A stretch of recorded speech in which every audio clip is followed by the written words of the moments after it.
We make the unrecognizable identifiable and compare the like to what like it takes. We find way to lost mysteries and unleash what one seeks to hide. Crime is what we are after, and forensic scientist is what we are. Good evening. Today, I, Diksha Mehra, and my colleague Megha Jain, members of Applied Forensic Research Sciences, on behalf of AFRS, welcome our President Mr. Rakesh Mia, President Applied Forensic Research Sciences, Vice President Mr. Vijay Panchal, Applied Forensic Research Sciences. A very warm welcome to our chief guest, Dr. Yajula Gupta. Hearty welcome to our esteemed guest speakers, Mr. Santosh Kharsera, Dr. Sudhir Yadav, Professor Gaurav Rawal, Dr. Dinesh Sharma, Dr. Rakesh Gupta, and Mr. Avinash Puri.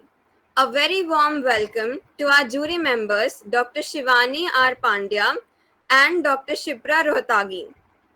To all our AFRS members, volunteers, and lovely participants, to this 3-day national conference on forensic science and digital forensics.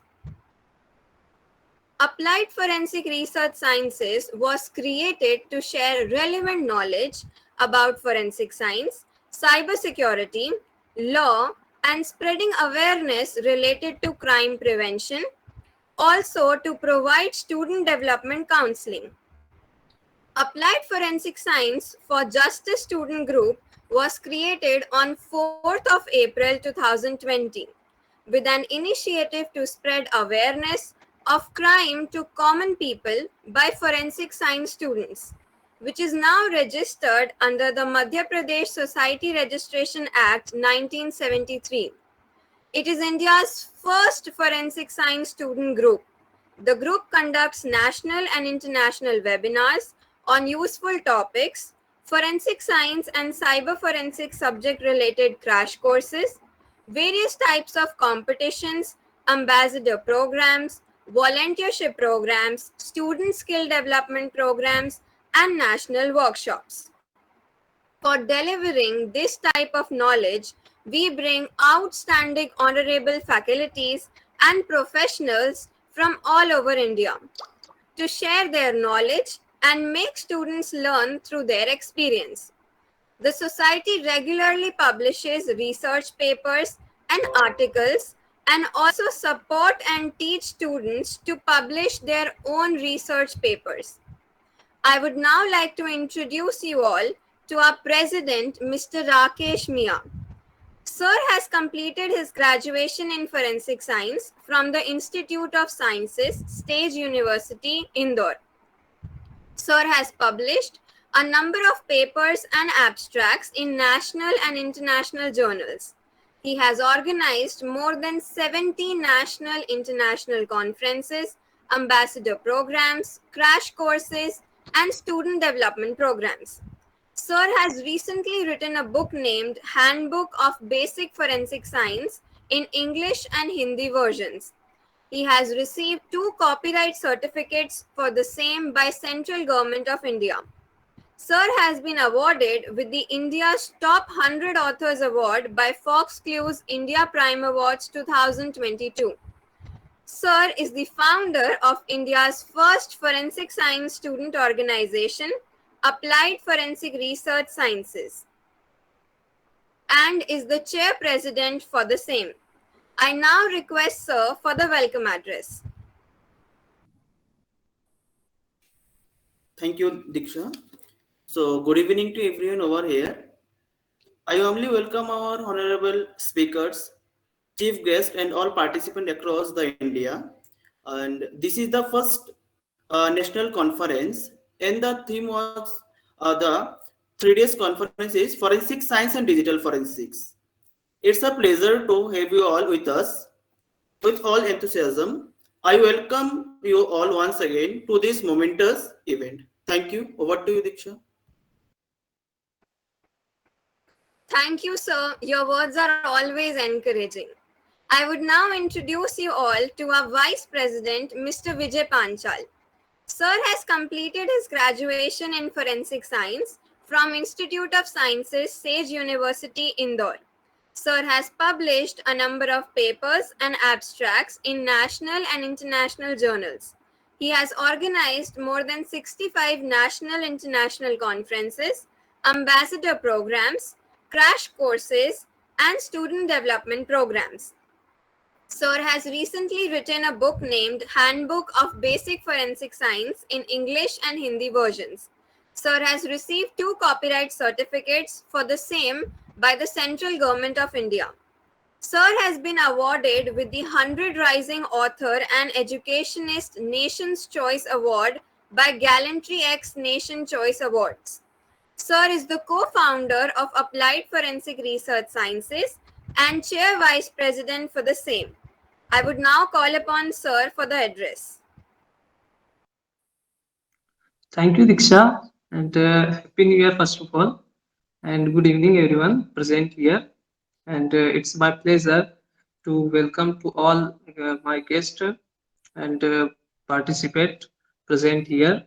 And thank you to advance for joining us in this 3 days national conference. It's first national conference on forensic science and digital forensic, and its main focus is related to knowledge about forensic science and digital forensic. Thank you, Diksha, and over to you. Thank you so much for your kind words, Sir. Now I would hand over to our Secretary, Ma'am, Miss Chanchal Kamble. Thank you, Diksha. Good evening, everyone. So here I will tell you about the conference. Applied Forensic Research Sciences is organizing a 3-day national conference on forensic science and digital forensics. The main objective of this conference is to come up with the new ideas and research in the field of forensic science and digital forensics. For its improvisation and to make students aware about the emerging technologies in the field of forensic science.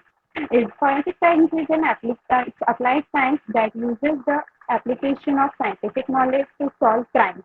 It is very important for law enforcement to understand its true meaning. Digital forensic is also the branch of forensic science that deals with the digital evidences to solve the crime.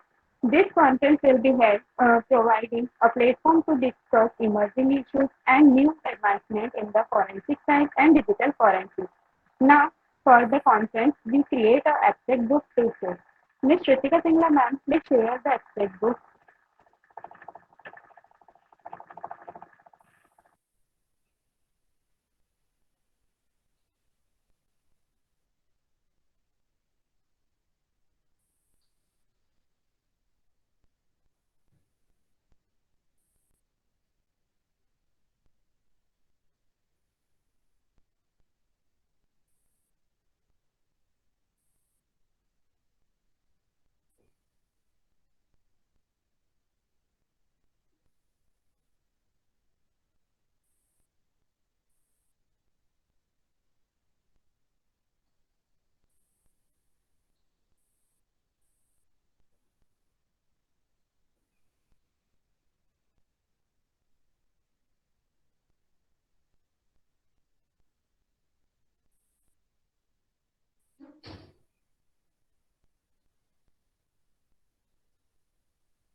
Thank you so much.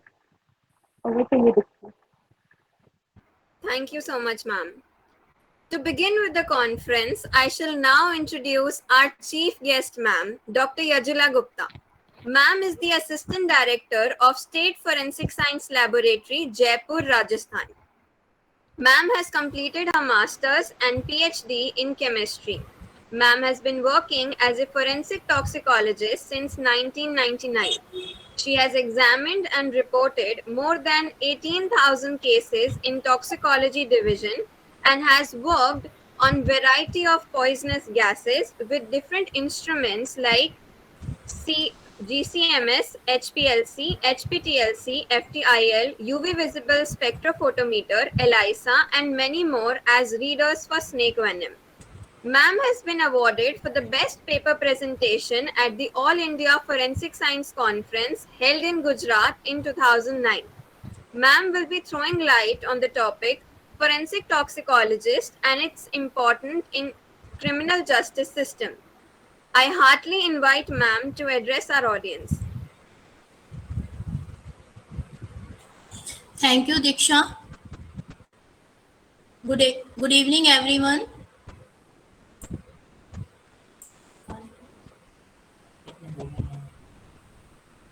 Good evening, everyone. First of all, I want to thank I want to thank Mr. Rakesh Mia for inviting me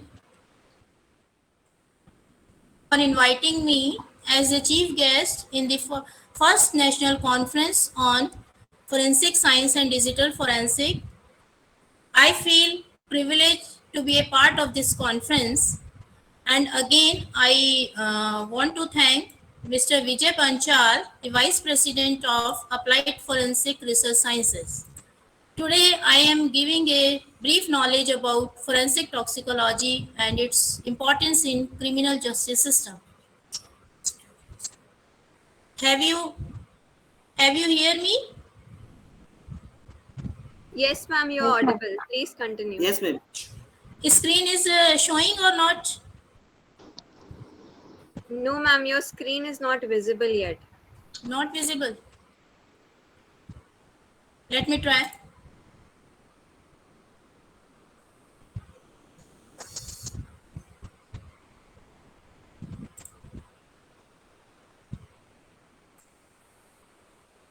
It.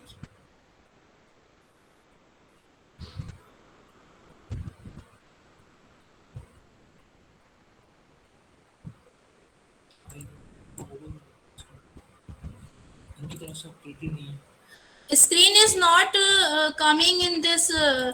You have updated the screen. Can I display the screen? Rakesh, Yes, ma'am. I want to share my screen. How can I share? It is not displayed on. Ma'am, you can share your PPT, then I will share your PPT in my screen. Okay. Where I will send the PPT to you? Ma'am, can you send me in WhatsApp? I can. Okay, okay. Thank you, ma'am.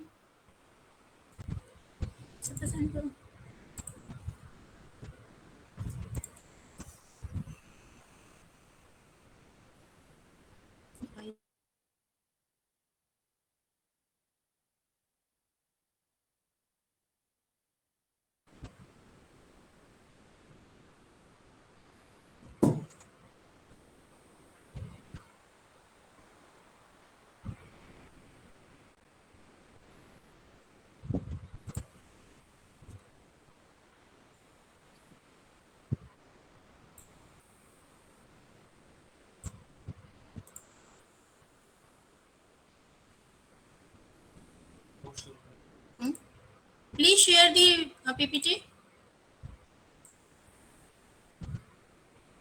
Rakesh, please share. Have you got the Yes, WhatsApp? ma'am. Please wait a minute. Just a minute.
Rakesh, you have not given the option. From my side, I can share the slides.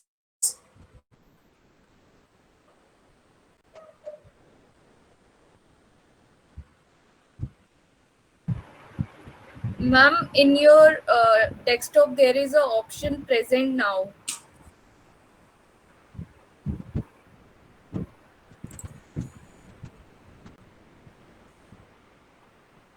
Then what we do?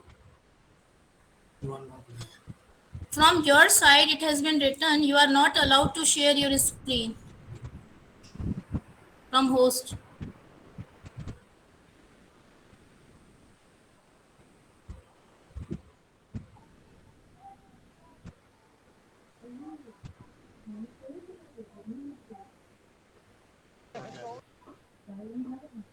Oh,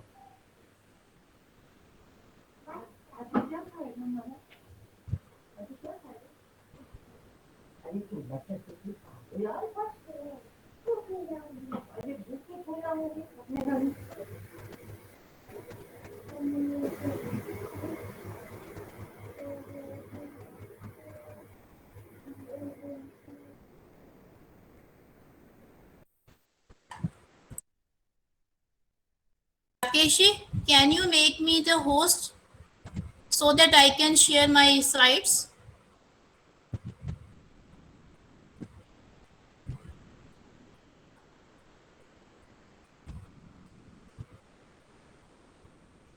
Just wait a minute, ma'am.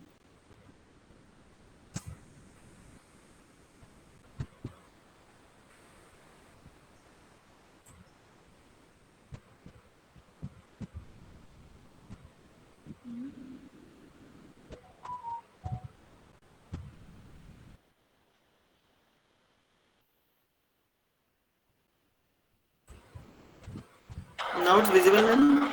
Yes. Yes, sir, it's visible.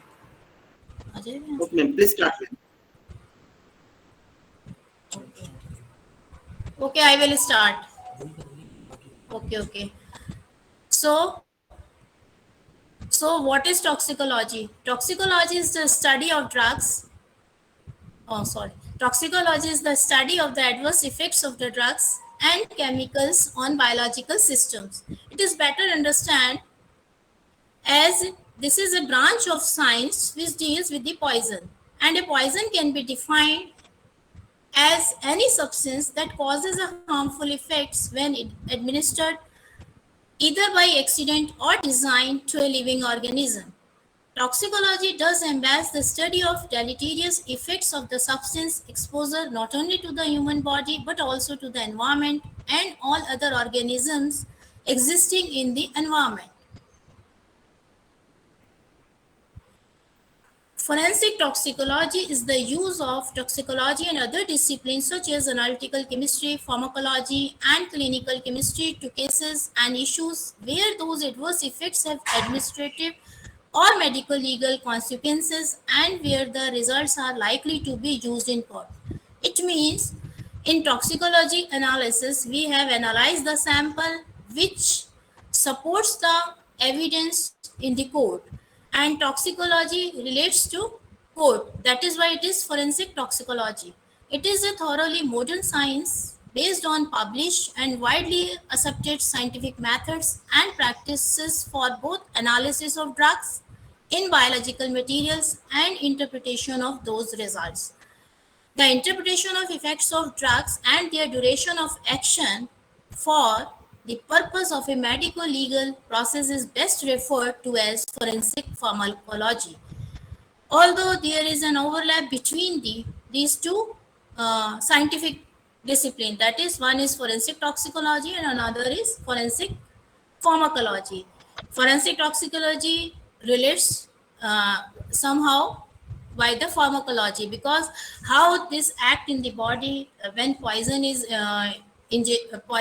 ingested in the body and go through different body parts and the pharmacology arise and metabolism and other things. That is why forensic toxicology and forensic this pharmacology, these are the two scientific which uh, relates each other. Okay, next. Postmortem forensic toxicology involves analyzing body fluids such as gastric lavage, blood, urine, and organs from death cases and interpreting that information. Death cases and the sample which has been taken is stomach, intestine, liver, spleen, kidney, heart, lung, and this body fluids, as I told, gastric lavage, urine, blood. Sudden, unexpected, or unexplained death become coroner's cases or fall under the jurisdiction of the medical examiner. Forensic toxicology work with pathologist, medical examiner in helping to establish the role of alcohol, drug, poison in the cause of death.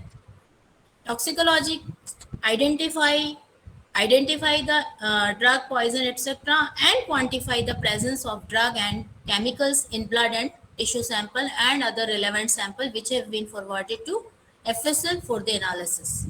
Next.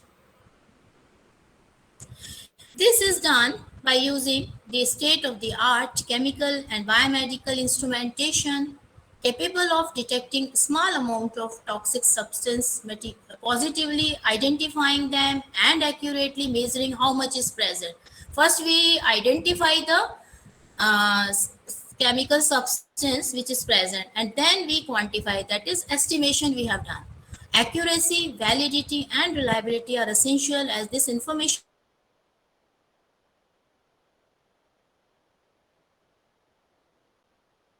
cause and manner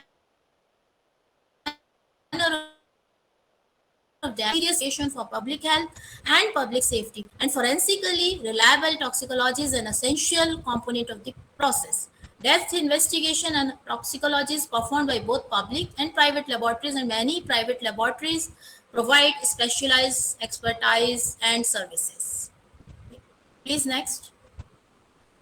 Human performance toxicology deals with the effect of alcohol and drug in human performance and behavior and the medical legal consequence of drug and alcohol use.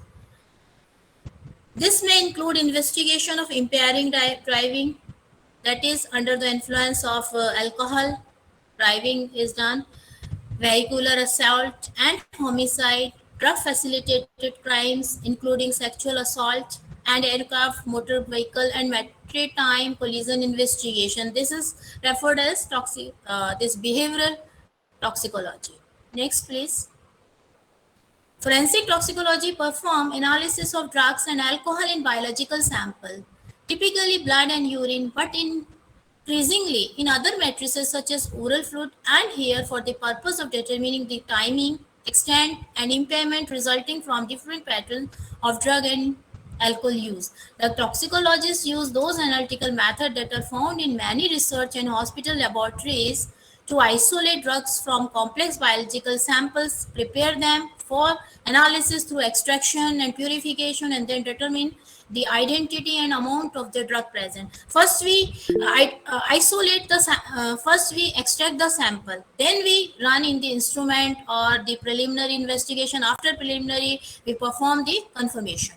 This can include performance enhancement, which occurs following the use of stimulants, and impairment from recreational or prescription medication use and misuse. Many blood alcohol and drug testing cases are performed in accredited private or academic forensic toxicology laboratories. Forensic toxicologists frequently testify in court to both their findings and their interpretation. What we get, what we give in the report, that will prove the presence or absence of the drug, poison, etc., which helps for the decision from the court, or decision from the court will be highly you can say it is helpful.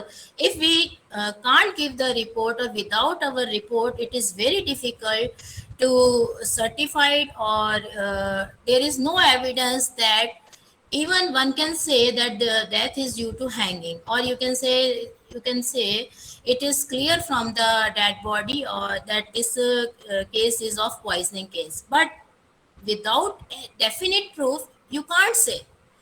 The definite proof is from our side. Toxicologist, forensic toxicology once give the report, and on the basis of that report, On the basis of that evidence, only that the judge can give their judgment. So without any definite proof, we can't give the judgment. I mean to say, judge from the court side. Many blood alcohol and drug testing cases are this type of testing may occur in public crime laboratories, but also may be a function of a health department. Please next. Systemic toxicologic analysis. How the toxicology analysis is performed. Sampling is of the utmost importance for a successful systematic toxicological analysis. The reliability and accuracy of toxicological result is usually determined by the nature and integrity of the sample provided for analysis. Appropriate selection, sampling, and proper storage of biological evidence are important, yet sometimes overlooked. Steps in forensic toxicology, particularly when the results are to be used in the judicial system. To address the issue of sampling for forensic toxicological analysis, selection of proper sample, availability, recommendation of sample type, amount that should be collected and submitted to laboratories expected to perform systematic toxicological analysis, and criteria for ensuring quality assurance in sample collection is pertinent. Generally speaking, ST involves the identification of a general unknown as opposed to the detection of common drugs or metabolite from a finite list. In order to establish impairment from toxicological findings, a relevant substance must be identified within a relevant sample. In forensic toxicology, the purpose of sampling is to provide a representative part of the whole test. Can you up this? Okay, skip. I can't do anything. Afford reliable interpretation and where what happened? Okay. Sampling includes selection of sample material, what sample to be taken, correct point of time, quantity must be sufficient so that every test has been performed, which comes under the protocol. Sampling technique, container should be perfect, proper. It is not it must be leak proof, etc. Labeling should be proper. Appropriate storage, packaging, transport, or handing over of the samples with the request form, confirmation of receipt in the laboratory, storage mode and time of remaining material in storage, complete documentation of all individual steps in the procedure, which comes under the chain of custody. Next, please. Sample use in toxicology studies. Urine is a quick and easy for a live subject and is common among drug testing for such as employee of athletes. Always they have taken urine sample, which is urine sample do not necessarily reflect the toxic substance unless the subject was influenced by it at the time of the sample collection. Urine is a valuable specimen for both antemortem and postmortem drug testing because it is a relatively uncomplicated matrix. The amount required for sampling is 50 ml or the total amount. It is considered as the best specimen for comprehensive drug and poison screening. Please next. Next is the blood. Blood provides unique advantage over the matrix in terms of the wide variety of analytical methodologies available. Wide range of tests were performed by the blood. Recently, we have taken an instrument which is a biochip array system on which we directly examine the blood sample and the urine sample for at a time 21 drugs can be screened by a 200 microliter by only we are taking only 200 microliter blood or urine. A blood sample of approximately 10 ml is usually sufficient to screen and confirm most common toxic substance. A blood sample provides the toxicologist with a profile of the substance that the subject was influenced by at the time of collection. For the reason, it is the sample of choice for measuring blood alcohol contained in drunken driving cases. In drunken driving cases, blood alcohol is compulsory so that you can punish or you can said that this is a culprit and this has taken the alcohol during driving. For cases of poisoning where gaseous or volatile substances are involved, Samples of brain, lung, and blood must be collected immediately in the gas tight containers. If possible, they must be tied cooled glass containers. Next, please. Next is the gastric content. It is a potentially valuable specimen for analysis in postmortem and clinical cases. Mostly, it is very much useful in clinical cases on which we can treat the patients.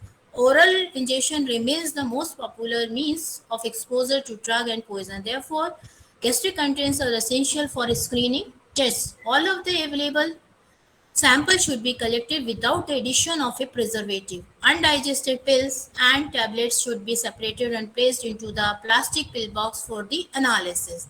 After opening the abdominal cavity, the stomach should be tied off and then removed subsequently, emptying the contents into a container and documenting the total amount. Suspicious items such as tablet remnants and herbal matter, etc., should be isolated, dried, and stored separately. Gastric contents are non homogeneous and should be homogenized prior to examination, prior to sampling. Next, please.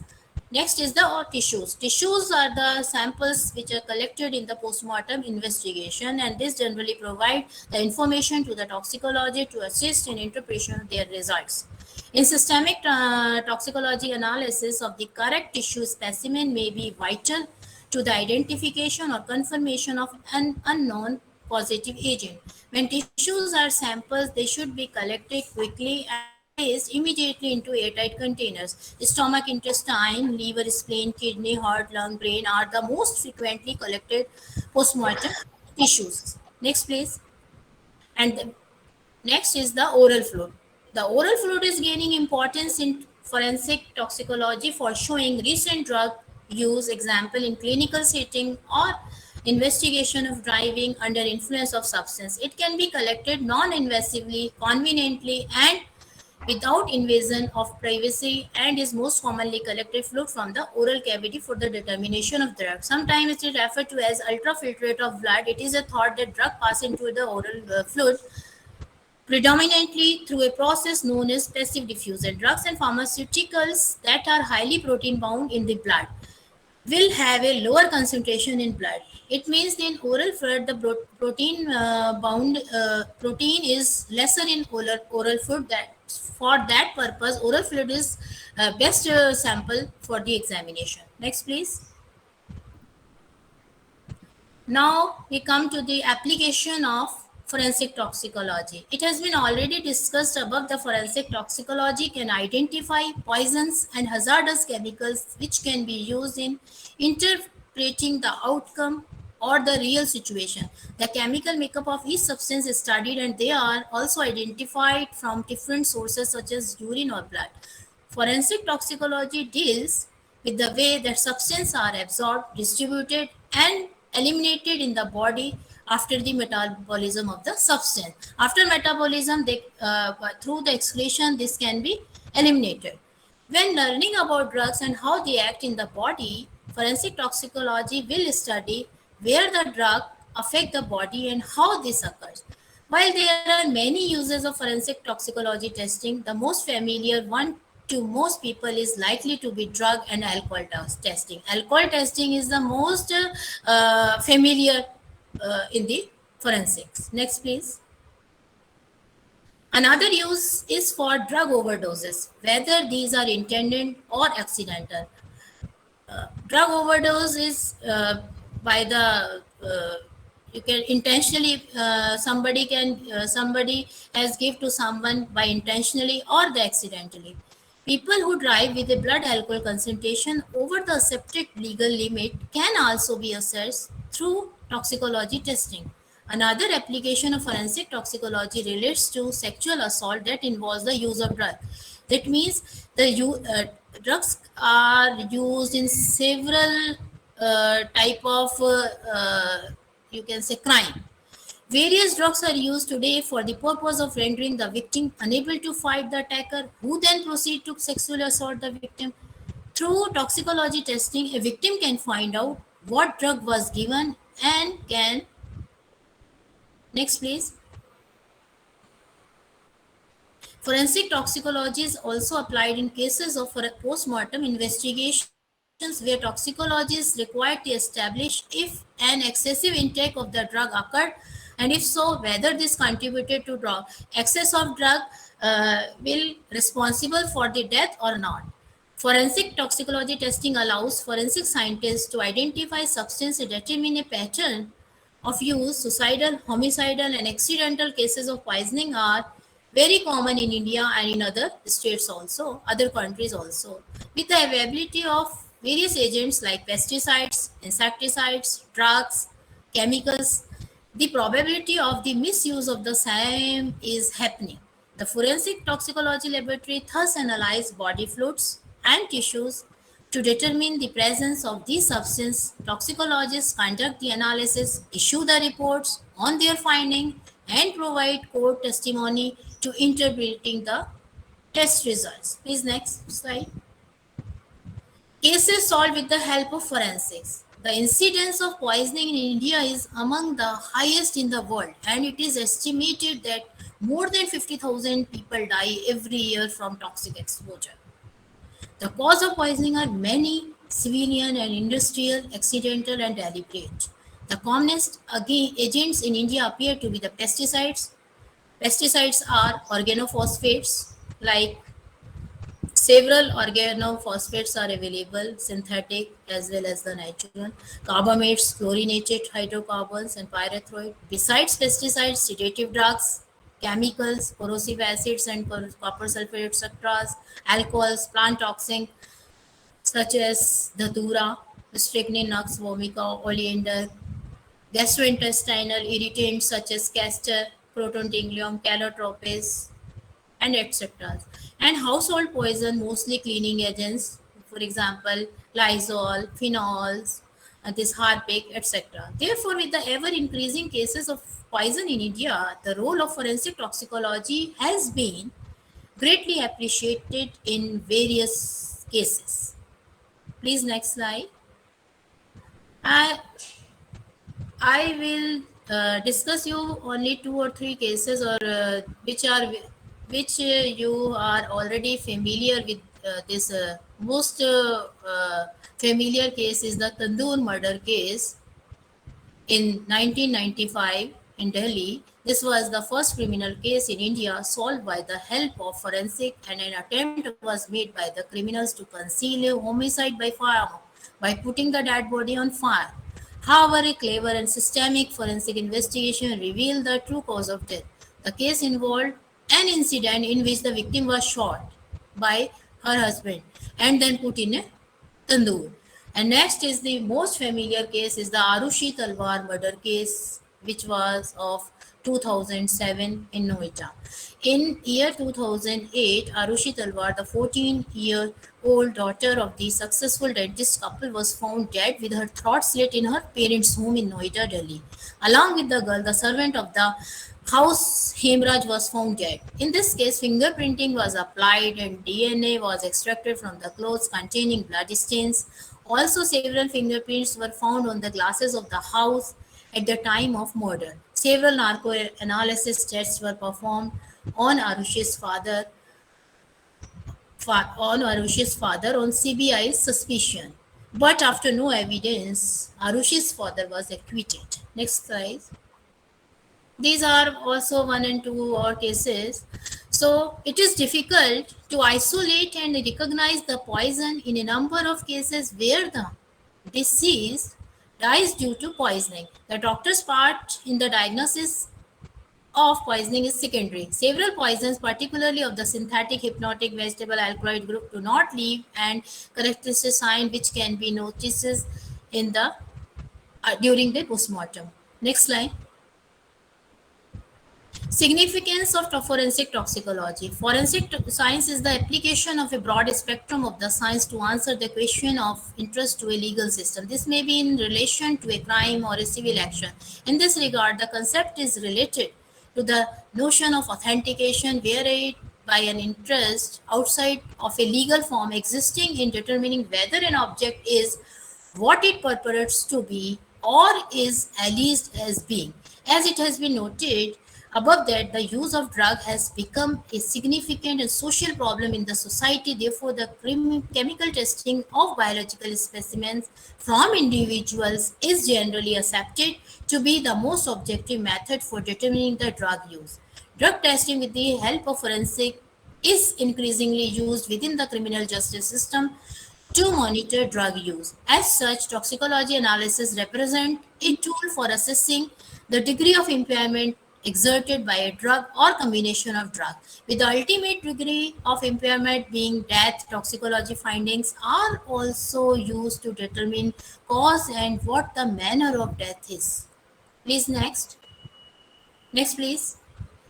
Every year, many people were found dead in unexplained circumstances. They may be found in bed, at home, or in hotels, or in squares, or in an open ground. Evidence found at the scene, such as empty tablet bottles, bottles of alcohols, or drug taking paraphernalia, can help to indicate the drug or alcohol related death. Suspicious death is nursing home and hospitals are particularly challenging as the interpretation of high level of prescribed drugs in an individual with some tolerance to its effect can be complex. The most common application of toxicological findings to assess or explain performance impairment is to determine whether an individual has been driving under the influence of alcohol or under the influence of drug. Another application is to determine whether the actions, behavior, or demeanor of a homicide subject or subject were affected by drugs or alcohol at the time of the incident and thereby offer potentially mitigating circumstances when the case is brought before a jury. Next, please. Please, next. Okay. Finally, this is the conclusion. As a matter of fact, we know that with the advent of 21st century, the scope of a forensic toxicology services has technically and intellectually become very demanding. Even though a shortcomings of forensic toxicology persist in some spheres, still its role in delivering the justice and solving criminal cases has been highly appreciated and relied upon. Yet after the limitation, the court and society at large depends on the findings of the forensic examinations and reports. The growth of forensic studies in field of toxicology is witnessed because as the society advances and become more complex, the crime present itself in different form. This correspondingly necessitates the employment of modern scientific techniques in investigation. This needs of the society is taken care by the field of forensic toxicology. Next, please. I will explain some cases which I have analyzed. One is the HPLC studies of risperidone and its chief metabolite 9-hydroxyrisperidone in the cadaver material. Next.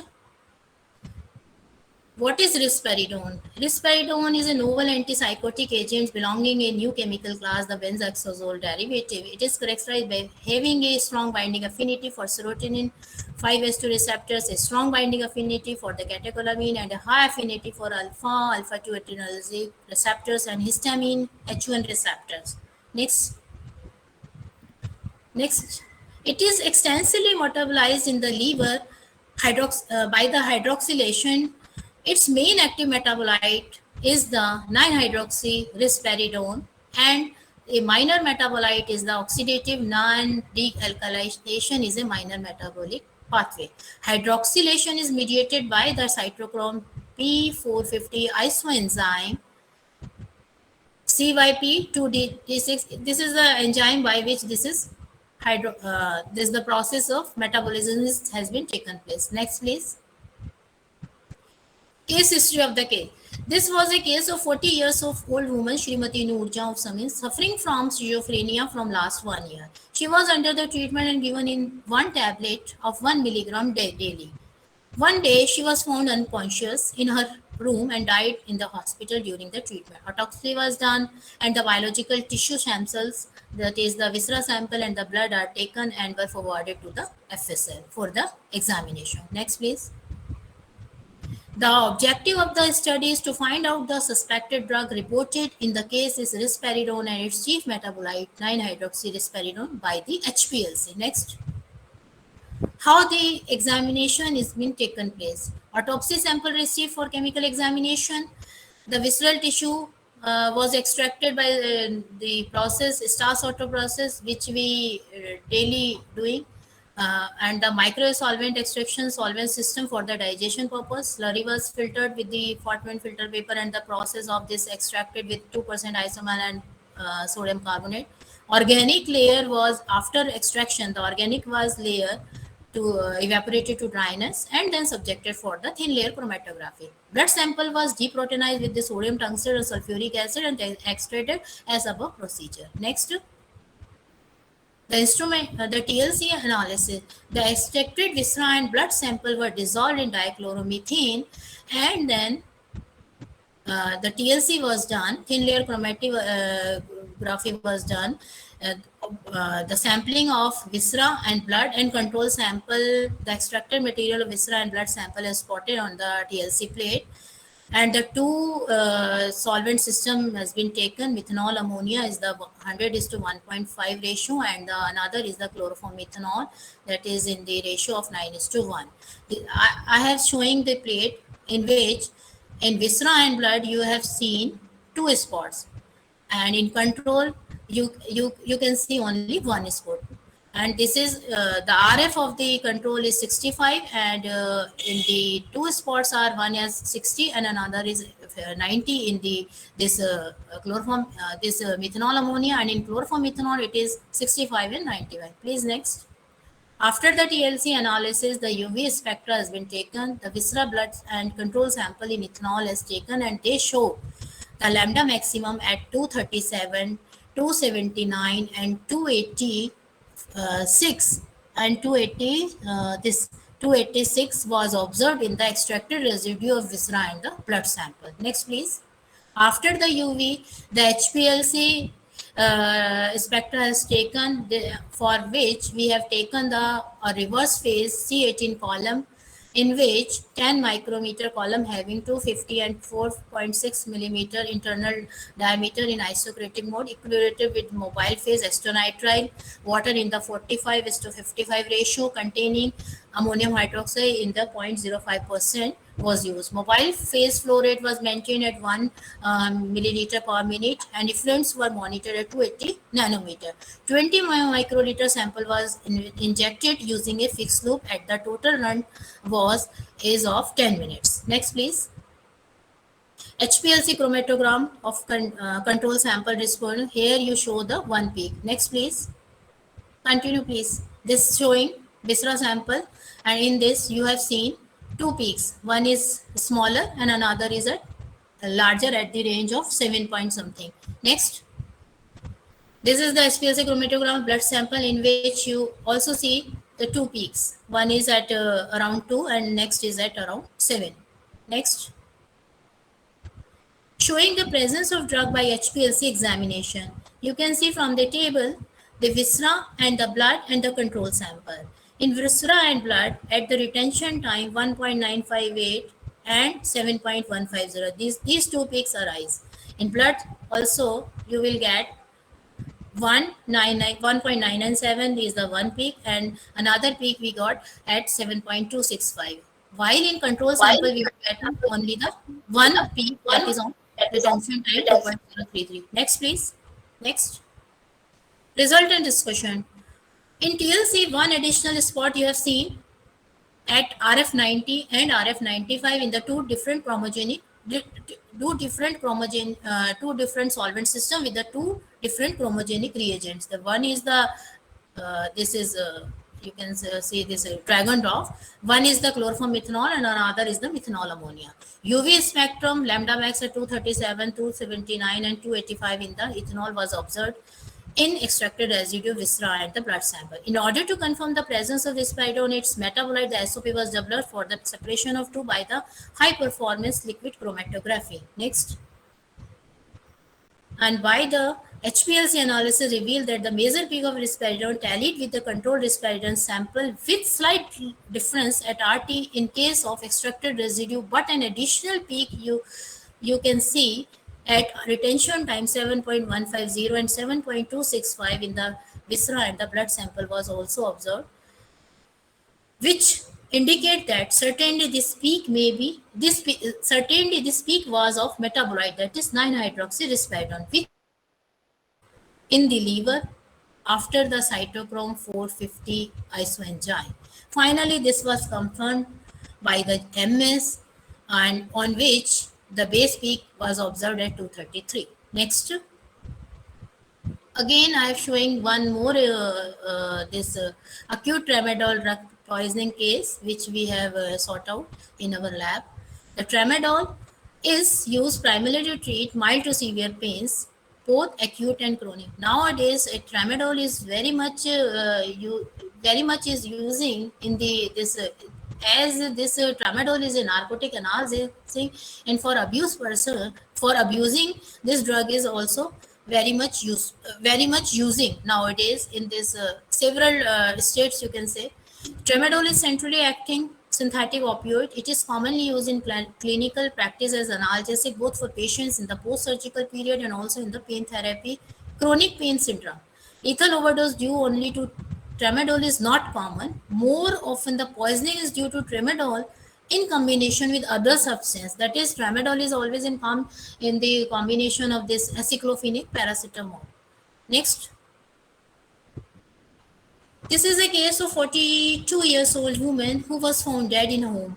The woman's medical history showed that she suffered from mental disorder and was hospitalized several times for psychiatric facility. Her doctor stated that the woman was treated with various drugs. The autopsy was done. Viscera sample was forwarded to our lab for detection of common poison. Next, please. Materials for examination are stomach as a whole, piece of intestine with its content, piece of liver, spleen, kidney, lung, and brain. The instrument which we have used for the analysis, microwave solvent extraction system, UV visible, GCMS, and external chemical reagents, glassware, etc. we have used. Next, please. Methods. The viscera tissue was extracted. The viscera tissue such as stomach, intestine, liver, spleen, kidney, heart, lung, brain were taken in a vessel of microwave solvent extraction system. Cell, ammonium sulfate is added, 100 milliliter of dilute acetic acid was added. The mixture was subjected for digestion at 100 degrees centigrade for 30 minutes. The slurry was filtered through Wortman filter paper and extracted with 2% amyl alcohol, isomyl alcohol in hexane. The mixture was alkalized by saturated sodium carbonate. The organic lye was evaporated to dryness and subjected for analysis. Next. These are our procedure. And after the extraction, the thin layer chromatography was done. The extracted viscera sample was dissolved in ethyl alcohol, and this was spotted on thin layer plate along with the control sample of drugs such as alprazolam, diazepam, morphine, pentazocine, tramadol, etc. The three solvent system we have chosen, these are the choose chloroform methanol acetic acid in the ratio 9:2:0.1. 2 is the toluene diethyl 85:15 ratio, chloroform toluene ethanol 9:8:1. All these, in all these solvent system, we got the orange spot, but at different RF. In first chlorofluormethanol at RF 40, next in 25, and at third one in on its base B. On the base we get an orange spot. Next, please. And this correspond to the control sample of the tramadol. Finally, it was confirmed by the GCML. The extracted sample was spotted on pre-coated silica gel plates and run the plate in solvent system, chloroform methanol acetic acid. Why this is so? Because in this solvent system, the separation is very good, that is at RF40. Earlier located spot was scrapped, dissolved in ethanol and filtered through Wortman filter paper. Filter sample was dried by evaporation and again methanol was added to dissolve the sample. This cleaned sample is subjected for the UV and GCMS application. Next, please. Next slide. Then UV spectra has been taken, and this spectra show at the lambda max 272 and 279 in the aqueous acid. In for GCMS analysis, the SOP was developed, and these the parameters we have taken and performing the GCMS analysis. Next slide. Next, please. This is the chromatogram. Next, of the case sample. This is the library search which resemble with the which shows that there is a presence of tramadol in the case sample. Next, please. Next, result and discussion. Thin layer chromatography with different solvent system gave the separation of unknown drug in this case. UV spectral studies were undertaken by scraping the spots from TLC plate which tallied in lambda max value of control sample of tramadol drug. For the confirmation of drug, the GCMS studies was carried out. The SOP was developed. The chromatogram of the sample showed a peak retention time 20.50, which correspond to the peak of the M by Z 263, that is the peak of the tramadol. Library research results of mass spectrum at RT 20.50 tallies with the tramadol drug in the autopsy material. Okay. Thank you. So, is there any question? Thank you so much, ma'am. The session was very knowledgeable and it was a delight to hear your experience in the field. I would now open the session for question answers and request all the participants to type their questions in the chat box. I will one by one read each and every question and ma'am shall answer the same. Okay. So the first question is from Shrutika ma'am.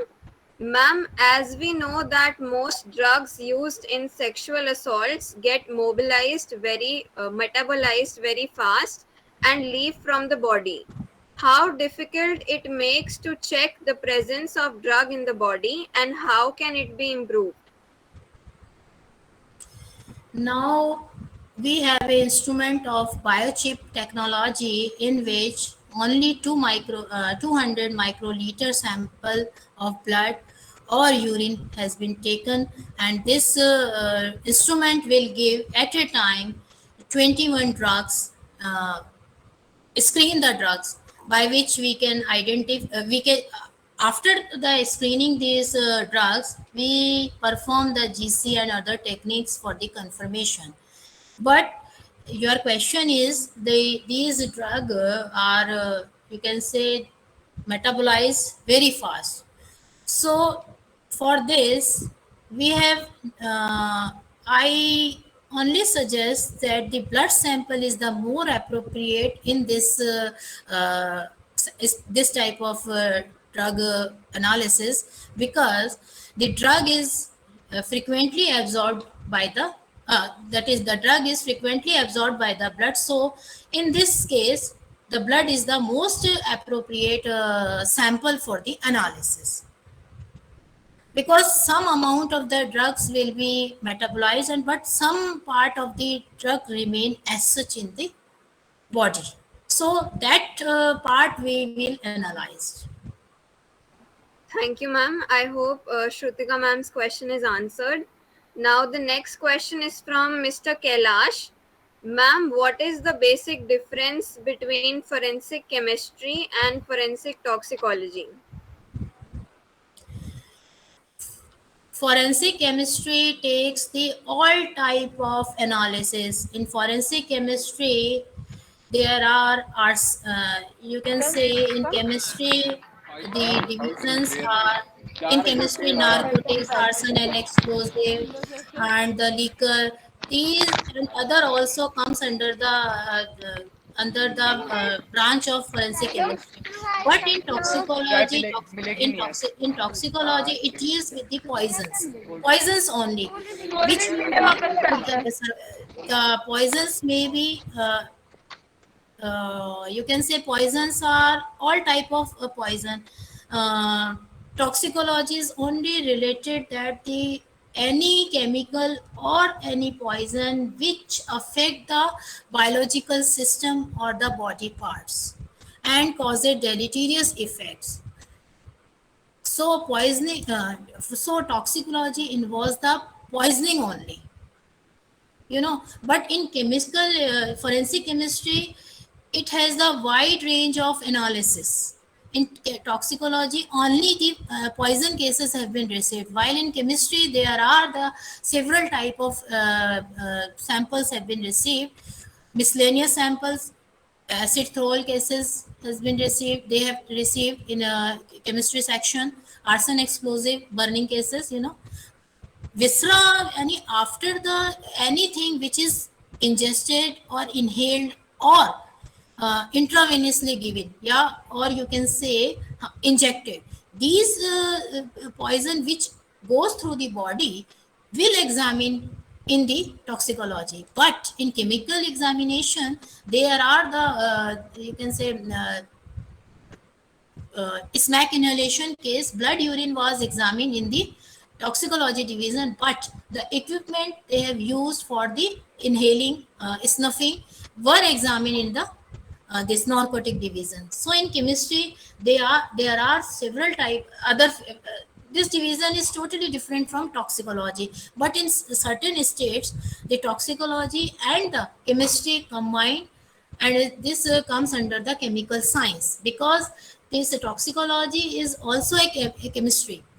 Toxicology is also a branch of chemical science, and in Delhi or in other states, they that means any faculty which is MSc forensic or the this is MSc forensic, they can examine they can examine the cases of chemistry division as well as the toxicology division, because in every cases in toxicology and in chemistry, this narcotic case, chemistry cases as liquor and miscellaneous cases, all are of chemical based, or chemistry has been involved in all these analysis.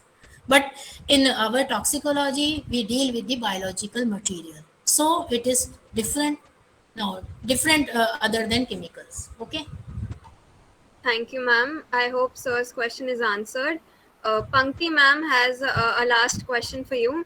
Ma'am, in case of synthetic opioid cases overdose death, what sample is useful in toxicology? Blood or viscera or gastric content? Such cases difficult to find gastric or mucosal findings during autopsy, so FSL report is must needed for accurate cause of death. Yes, in this case, blood is the most appropriate sample. I again told you that because the drug is absorbed in the blood very frequently or very fastly. So, blood is the more appropriate among all of the other sample. But viscera sample, we also examine some traces, and in gastric contents, we don't think in gastric content we also analyze, because if a tramadol drug is given orally, then we will examine the gastric, we will get the results from gastric contents and the viscera samples. But if it is given through the intravenously, then only we can analyze this tramadol from the blood. Any question? Thank you, ma'am. The questions are over. Thank you so much, ma'am, for the session. We look forward for with you in further collaborations. Thank you so much. Definitely. Thank I'm you. always with you. You are anytime you can ask any query. I will be ready to give your answer and your help and support. Thank you so much, ma'am. Now, I would like to hand over to my colleague Megha Jain. She is a member of Applied Forensic Research Sciences, and she'll be taking on with the technical session 1. Thank you, everyone. Thank you so much. Good evening, everyone. Now we begin with the technical session 1. Now, after ma'am's word, I would like to invite Mr. Santosh Kadsare sir to share his knowledge and experience with us. Mr. Santosh sir was a cyber security and DFIR professional with 20 plus years of experience. He was a head of digital forensic lab at CERT in Ministry of Electronics and IT, New Delhi. He has rich experiences in the field of digital forensics, cyber law, information security, cyber audit, and incident response. He is well known in digital forensics community for his experience, skill sets, and mentorship. Over to you, sir. Can you hear me? I'll just share my screen. Just confirm, please. Yes, sir, your screen is visible. Now it is not visible, sir. Just.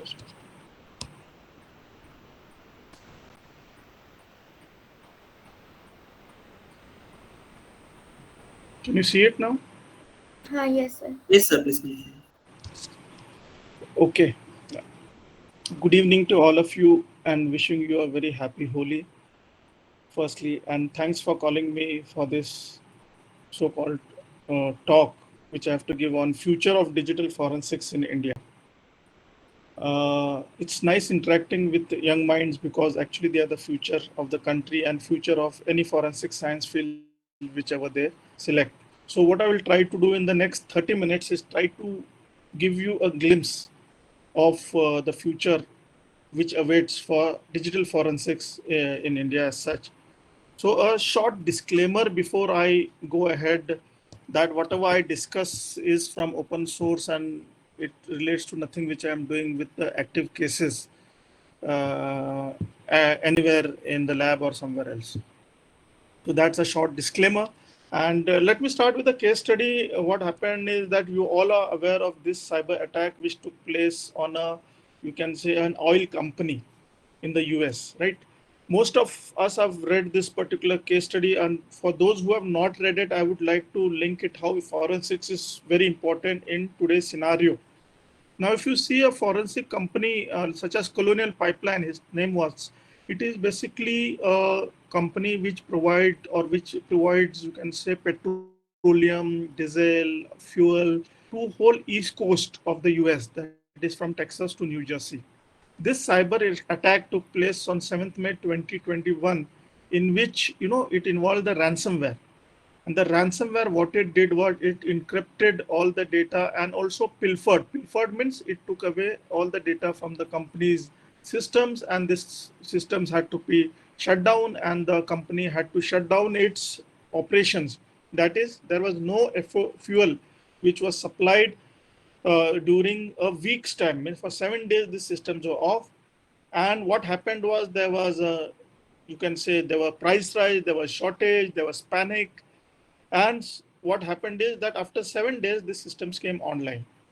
So if you see this particular, this, you can say the supply was around 8,800 kilometers, which is a very big, you can say, distance or very big area.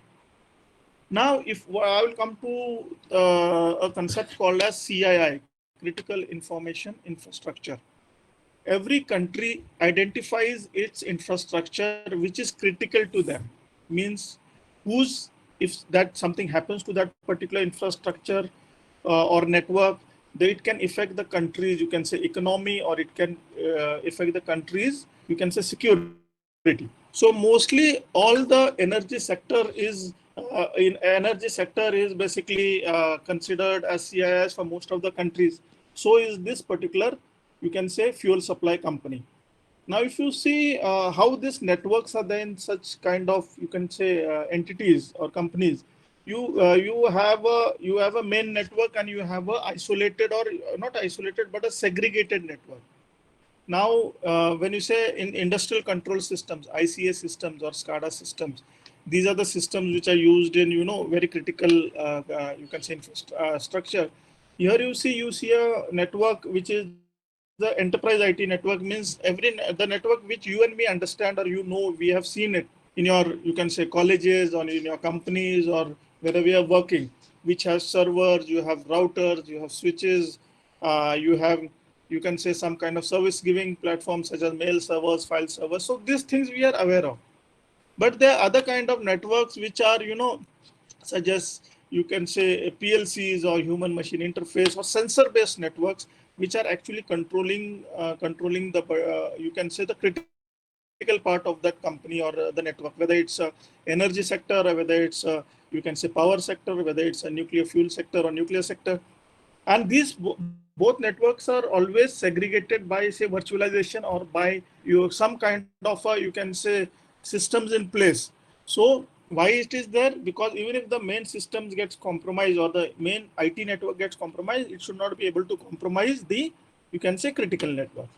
So this is how the networks are there, and this was also, I'm not saying this was there, but this is one of the networks or such kind of networks are in place in CII, that is Critical Information Infrastructure, or the ICS, what I'm speaking of. So in this case, this particular thing was compromised. This company was, attacked. Ransomware attack took place. How did it happen? There were phishing mails sent. Spear phishing mails were sent to them, and some people were using, you can say, open source softwares were using the VPNs or VPN because of the COVID times. Everyone was working from home. So the virtual private networks or the VPN or the secure connectivity which was using was, it was not commercial, or it was used, or free kind of VPNs were used. And so these particular systems were compromised, and they were using TeamViewer in this case, right? And they were able to actually, by credential harvesting, means finding out the username password from the dark web, and these systems were, you can say, compromised and exploited. And after the, you can say, the it was network gained access, then it was encrypted by RSA algorithm or salsa 20 to encrypt the data, and Tor was used to make, to communicate. Tor is, the Tor is basically a, you can say, application which is used for siphoning off. It's a secure VPN, you can call it in one way. Now coming on to the next part of it, which is interesting, and which now where the forensics role comes into place. After this particular incident happened, a ransom was paid. A ransom was paid to the, you can say, the attackers, or the people who actually compromised the system. In this case, the dark side hackers were involved in this particular company cyber attack. And the amount which was paid to them was humongous, that is 5 million US dollars. But after some investigation took place, one interesting part I'll tell you here is that out of this 5 million, 80% of the money was recovered by the law enforcement agencies. Now, this money was paid in cryptocurrency. So if you see, it was not a normal bank transaction, but it was crypto exchanges were involved, private addresses were involved, means the, you can say, the wallets were involved, and so on and so forth. All the crypto assets or crypto info infrastructure was involved. So to recover such kind of a thing, it was a big task for the law enforcement, but it happened. Now, how did you come to know? Firstly, what kind of attack was? How do we say that dark side hackers were involved? Because the forensic investigation found out the modus operandi, what all systems were compromised, and they were able to find pinpoint that the dark side hackers were involved, and of course the ransom was paid. So that was one of the identification. So if you see one thing, if this is all in the, you can say, on the internet, you can just Google it and find it out.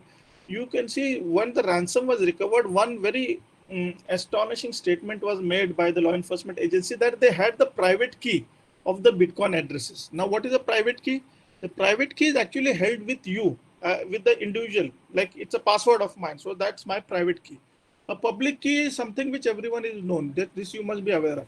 But having a private key of the attacker is a very interesting thing. But they had it. And one more interesting thing happened was, this was the first memo which, or you can say a seizure warrant, which was issued by the law enforcement agencies to actually seize the crypto assets. Till now, you must have heard of, some warrant is issued to seize a computer, to seize someone's physical assets. But this was the first of its kind in which crypto assets were seized. Now you'll ask me how this investigation took off cryptocurrencies. So cryptocurrencies, the exchanges were involved, the private addresses were involved, where the money was transferred to, say, around 20 to 30 or different addresses, and recovery has taken place. So forensics has played a very important role.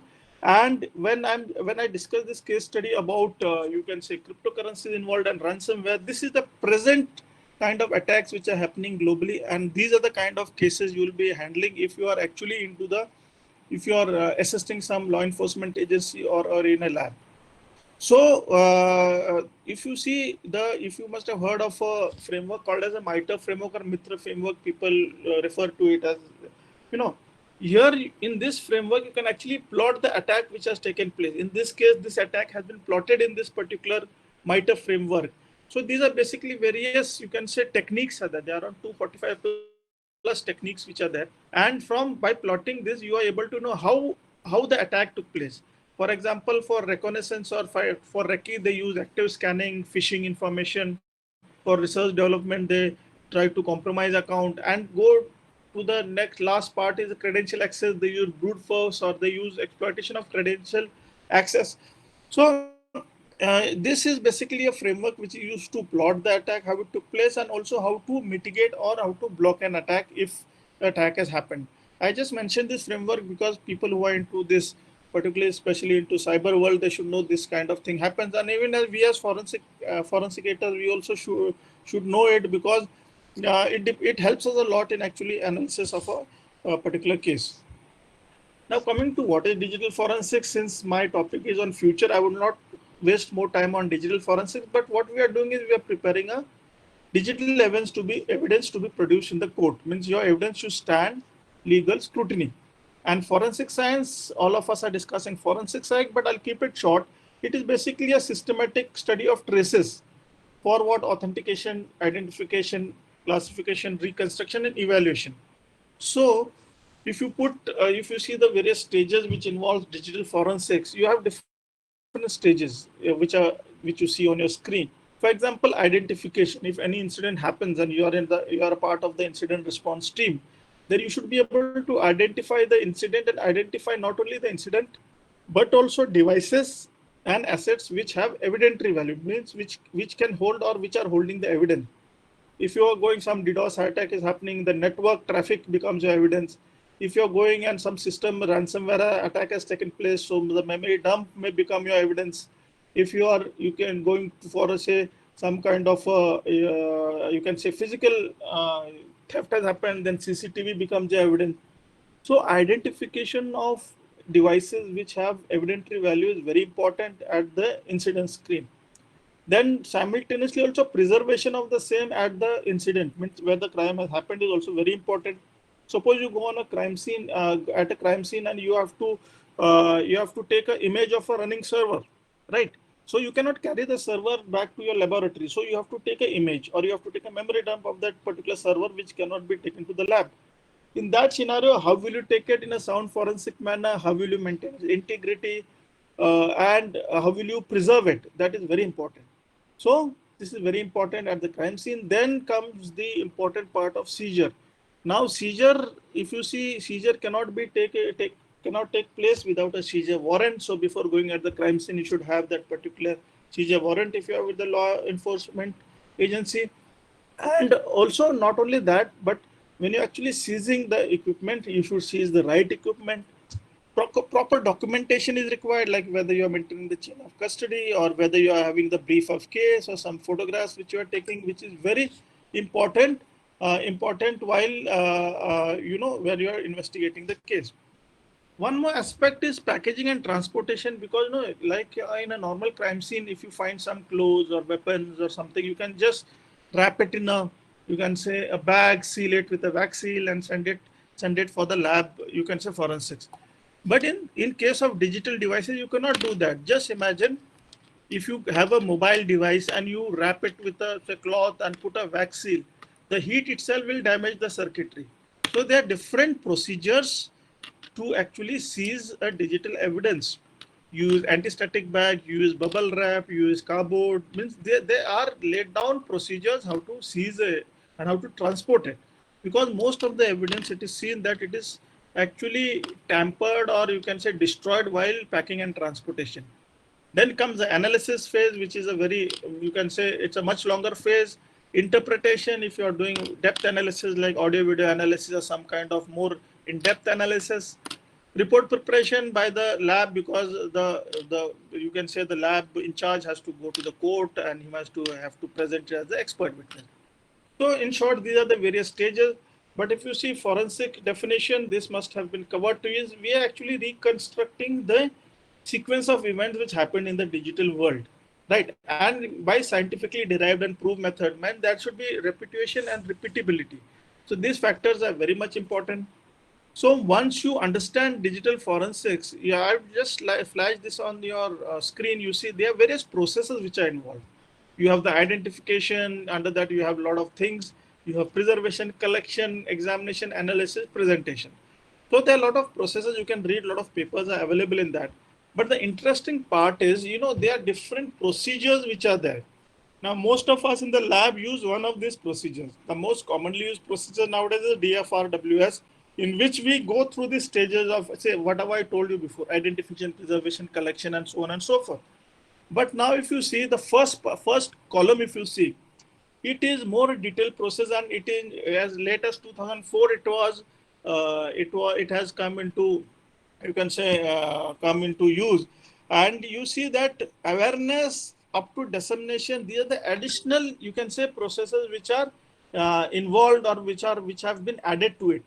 So no process is wrong if you're following a particular procedure of, if you're following either the DFRWS, or you're following Lee method, or a Casey method, or a Reith method, or a Cardian method.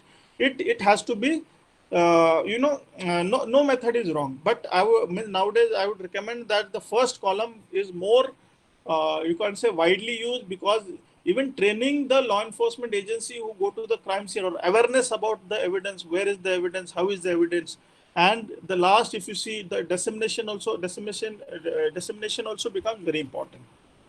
Now, these questions are answered. These are common to all the forensic science. We'll skip that. But now, coming on to the differences, some people use this digital forensics, some say cyber forensics. Now, if you see, from my point of view, digital forensics is a much appropriate word, because if you say cyber means anything connected, social media platforms, and so on and so forth, internet. But when you say digital forensics, it includes everything digital in nature. It may be a, you can say, even a standalone or a independent asset. Like, it may be you can say a smartwatch also, which becomes part of digital forensic. It can be some IoT devices, independent working. It can be some PLC. So you should keep in mind that none of them are wrong, but it's good to use digital forensics as a this. But you can use both. Now, coming on to evidences and artifacts, this also someone must have told you. Evidence is something which is relevant to your case. Well, artifact is anything else, or anything digital in nature which you have actually, which has come along with it. But evidence is relevance to your case. Coming on to analyst, investigator, like in the lab, you're an analyst. Investigator is mostly a law enforcement officer, maybe a police officer who investigating the case, and you are handing over your report to him. So analysts hand over you can say, his report from the lab to the investigator, or what we call is IO in the case. This, you are aware that evidence is volatile, fragile, and easily tampered.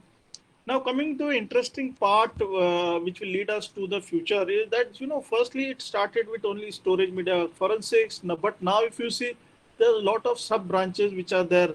You have cloud, automotive, satellite, drones, mobiles, SCADA, IoT, network, social media, and these are increasing, right? These are increasing, and with new technologies coming in, disruptive technologies coming in, this is going to increase. So when you actually work on any of the case, you should have the knowledge of the type of case which has come to your lab. If you see more, this is a 2020 old report, but it is a very relevant report. That's why I'm showing you here. That most of the evidences now coming to the lab are smartphones or smart devices. You get no more. You get computers or CPUs coming. Yeah, they come, but very rarely. But nowadays you get smartphones, you get smart TVs, you get CCTVs, you get smart watches, you get some other things which are very smart in nature. You get drones which are coming to the laboratory, and most of them are in lock condition. Most of the data is in the cloud, and due to that, there's backlogs in investigations, and the time increases. So, and time and resources are increasing. Now, what kind of cases are coming to the laboratories? As I told you, most of the cases, especially during the COVID times, are related to ransomware, cryptocurrencies, deepfakes. So these are the type of crimes are evolving, and these kinds of cases are now at your doorstep, and you are supposed to analyze this kind of cases. So I'll tell this case study later, but let me tell you what the problem is at the laboratory. We call it problem of plenty and problem of capacity. In which what happened? Initially, first whenever you used to go for seizure, you used to find one computer or something like that, which had, say, about 500 GB of you can say memory space, or more less than that. But now if you go for a seizure at one location, you'll find computers, laptops, mobiles. So uh, per case, you can say assets or digital assets are increasing, and the capacity of that is also increasing. Now you have a mobile which is 4 TB as such. So that is affecting the processing speed and reviewing time at the laboratory. So these are the basic challenges, and these have to be addressed when we are actually thinking about futuristic, you can say, solutions at the national level.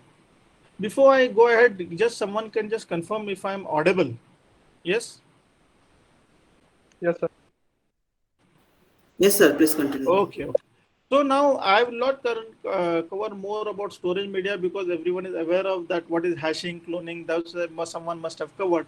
But I will cover some important aspect of mobile forensics. Now there's a concept of hot device and cold device. Suppose you go for a seizure and some device is in on condition. It's better you keep it in on condition however you can, because once that is called as a hot device.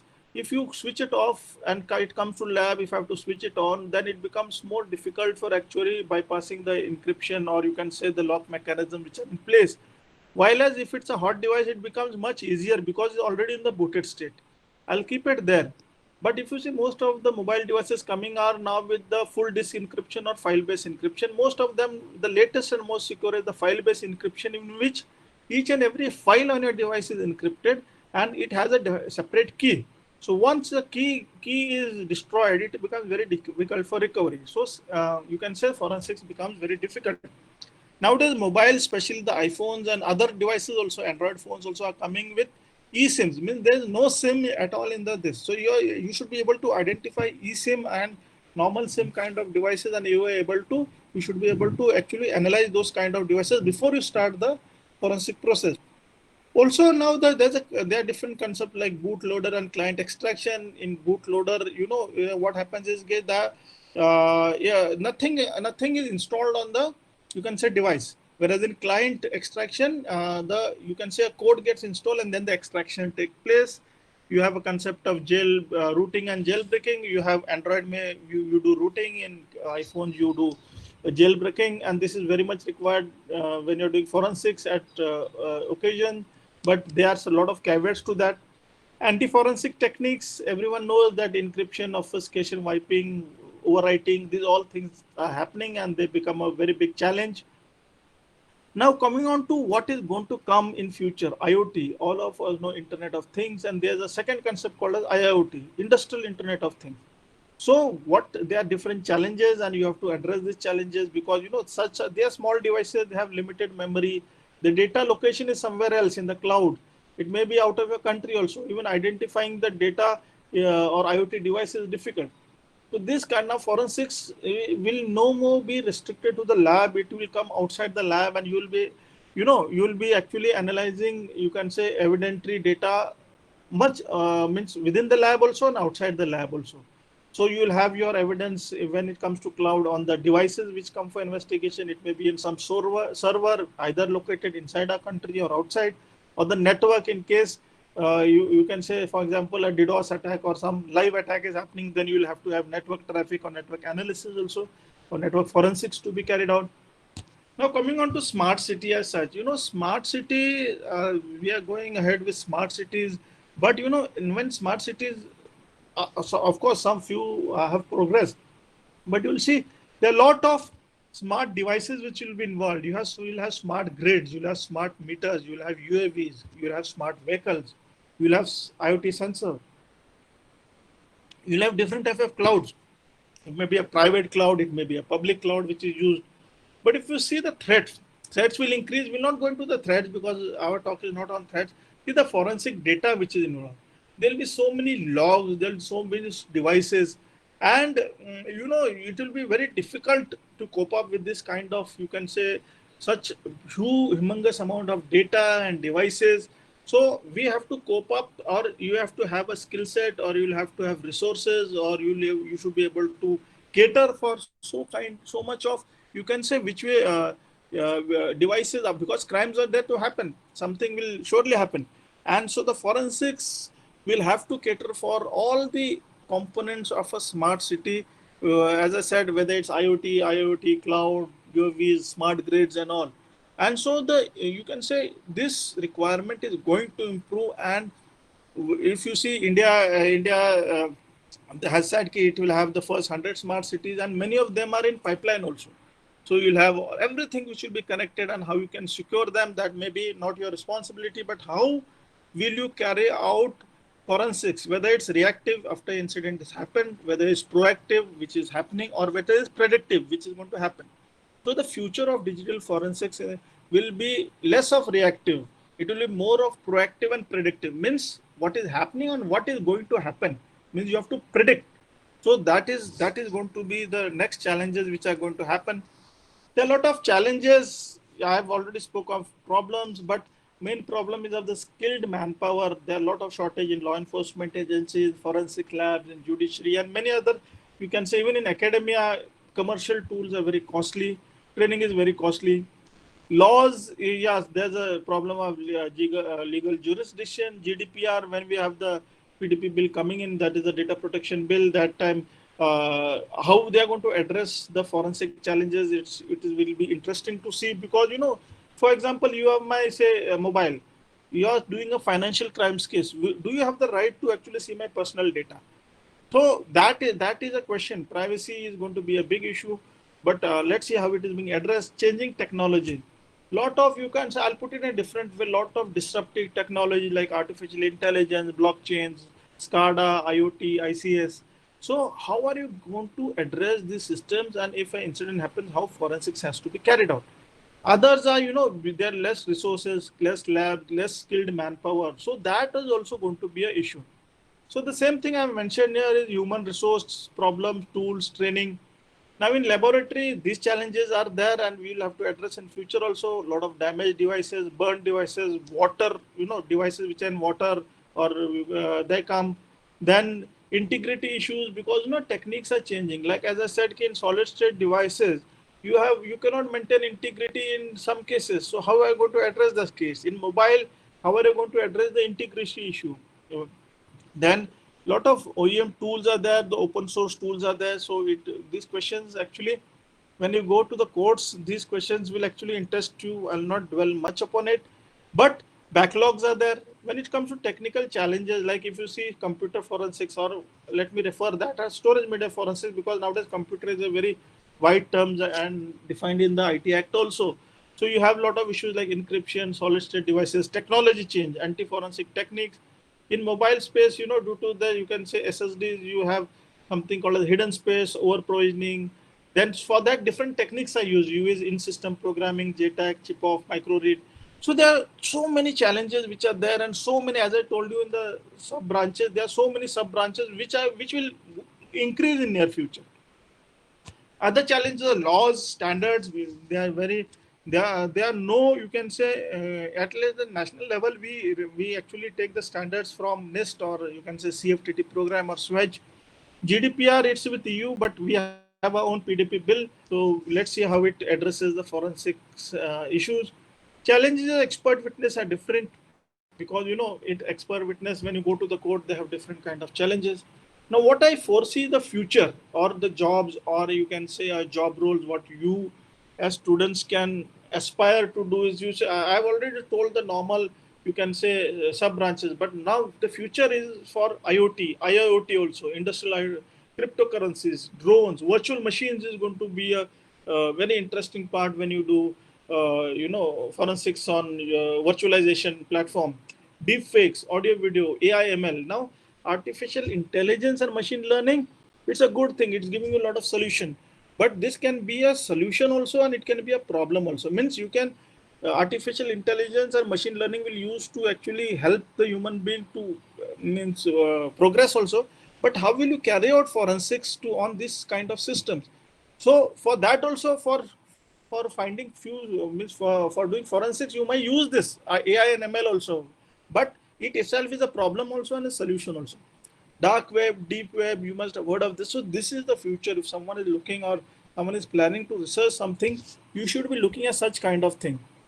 So what I have done is I have tried to keep it you know short and sweet, and I've kept in line with the time which was given to me. So what I'm trying to tell you here, the future of digital forensics in the country is if you are able to do some research, or if you are able to gain some skill set in the futuristic technologies, especially the, you can say, disruptive technologies which are coming. I just mentioned these cases. But if I'm saying that, that doesn't mean you should not be doing the traditional forensic, because that is the need of the hour at present. You should be expert. I mean, you should know that thing. If you expertise in one thing, that doesn't mean you should not know the foundation. Storage media forensics, I say may die, but it will not, means it will come in some other form, like technology change. I just mentioned that the normal hard disk and the solid state hard disk technology changes there. But you should still have to know how to carry out this forensics of that. So you should be very, I'll say that there's a lot of future in this particular field, and it's a very vast field. You cannot master the whole field. So be very selective, especially selecting within the forensic science. If you are planning to come to digital forensics, within digital forensics, what are you trying to specialize? So you cannot just say, okay, I'm a forensic expert or DF expert, DFIR expert, if you are not aware of your own specialization. So mobile forensics and say storage media forensics or computer forensics, that you should know. That is the mandatory thing. But apart from that, if you can specialize in SCADA, IoT, cloud or something, it will be more helpful in the near future. I'll keep it short. I don't want to do information overload to you students. So I'll just stop here as my time is over. And if any questions, I'll be happy to answer. Thank you so much, sir, for your knowledge. We have learned many things from you. Participants, we are open now for questions. If you have any questions, please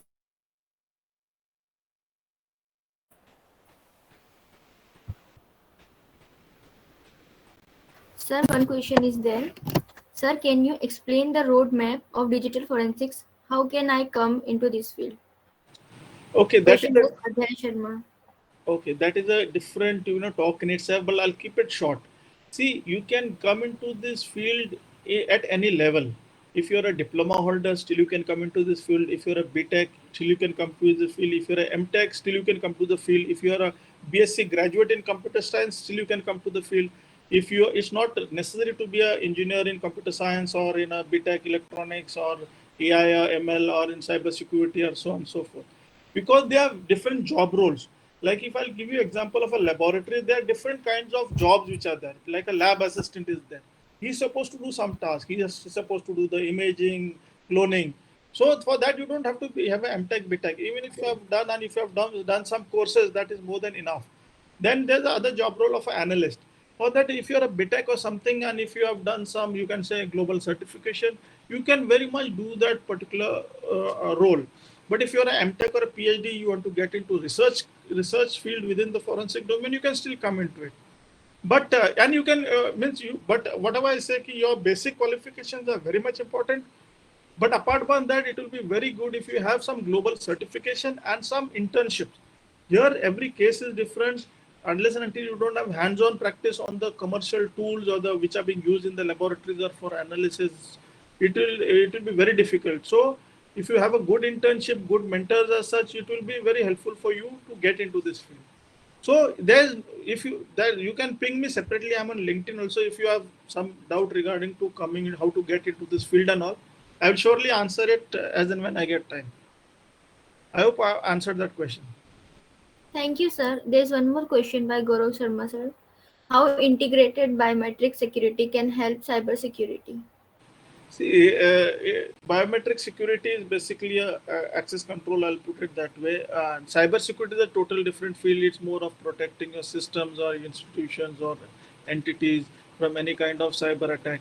How biometric devices will help? Yes, they will help because I'll just give an example of a server farm. There are a lot of servers in that particular server farm, and you have a biometric access control to go in and go out. So if some incident happens, say someone sometime at night, there's some, you can say some attack which has taken place, and it is pinpointing to the system which is in that particular, you can say, protected area where biometrics has been implemented. So you can actually identify at that moment of time who was there, who was there at that moment of time, and who had access, who all have access to that particular, you can say, restricted area. So of course it is a very it is a layer which is built for cyber security as such. But you can say that is a ACL, access control, what we call, which is there, and it of course helps in cyber security as such, which is a very important aspect. But from forensics angle, if some incident happen, then you'll have to able to see the biometric logs. Then you'll have to see who will have access, who all were supposed to be there, who are not supposed to be there. How is that biometric data being stored? Whether it's nowadays, because of the data protection bill coming, it's a PII, personal identifiable information. So is it stored properly? Is it encrypted, or it's just open? So there are a lot of aspect to that. But from cybersecurity point of view, yes, it's a layer for cybersecurity. So if any incident happens, then you can actually home on, or it will help in the investigation part of it. Thank you so much, sir. We are over with the question answer session. Thank you, sir, for giving your precious time.